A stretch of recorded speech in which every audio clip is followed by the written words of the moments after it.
Let me tell you, if I had $1 for every business owner who said to me, to be honest with you, word of mouth is my best form of advertising, well, I'd have more dollars.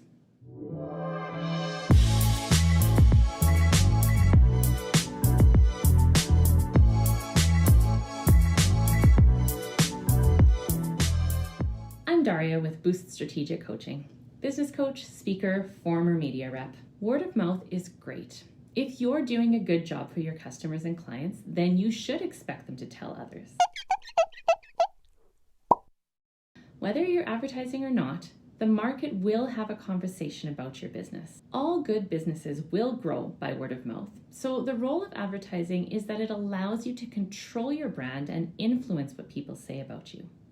It serves as a really big mouth, reaching people faster and further than word of mouth can. If you don't advertise, the market will have conversations about you without your input. While that can be both good and bad, it takes the control out of your hands. By having a strong brand in place, you're insulating against the rare bad conversation by all the good things people hear, think, and say about your company. When I sold advertising, I worked with an independent running shoe store. They started their consistent advertising campaign after being in business for a number of years. In their first years of business without consistent advertising and branding, they allowed the market to create a story about them rather than telling the story that they wanted their customers to hear. Although the owners set out to serve not only avid runners, but also walkers, beginner runners, those who wanted to get into shape, and those who are on their feet all day at work, the story in the market was completely different. When the store originally opened, the market thought it was for serious runners only. Those of us who like the idea of running, but slightly prefer sitting on the couch with a glass of wine and a Netflix series,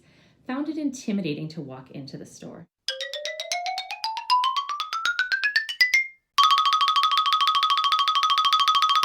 It was easy for anyone who wasn't a serious runner to think, this store is only for athletes. I don't know where to start with that huge wall of shoes. I will look like an idiot. This store is not for me.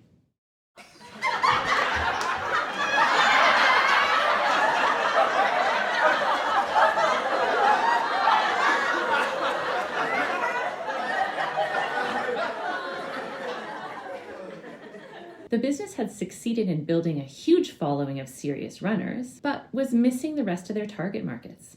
With advertising, we set out to change the story by controlling the message through a consistent campaign that focused on the main benefit they offer, a pain-free day on your feet. And from then on, they have been speaking to not only avid runners, but grandparents, new moms, comic convention goers, nurses, weekend warrior runners, and even Netflix and wine-loving wannabe athletes.